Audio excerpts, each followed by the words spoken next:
Pinoy umakyat sa 2 milyon noong nakaraang buwan ng Marso.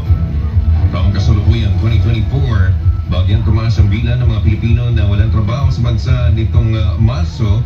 Batay sa pinakauling Labor Force Participation Survey na ginawa ng Philippine Statistics Authority.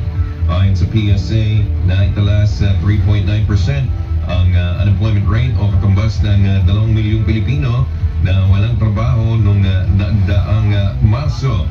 Mas mataas ito sa 3.5% unemployment rate noong Pebrero, pero mababa naman kung ikukumpara sa 4.7% na naitala ng kaparehong buwan noong taong 2023. Kasunod nito, nasa 96.1% ang employment rate o katumbas naman ng 49 milyong Pinoy na may trabaho sa bansa.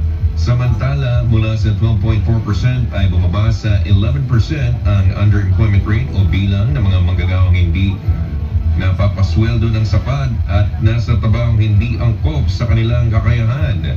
Ayon kay PSA Chief at National Statistician Claire Dennis Mapa, kabilang sa mga sektor na may malaking idinagdag sa bilang ng mga may trabaho kumpara noong 2023 ang wholesale at retail trade, manufacturing at public administration at defense.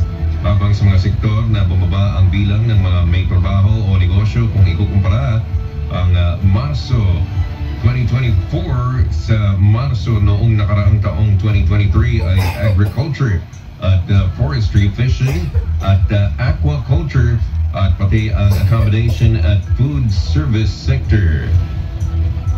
And there goes our Eagle FM news break.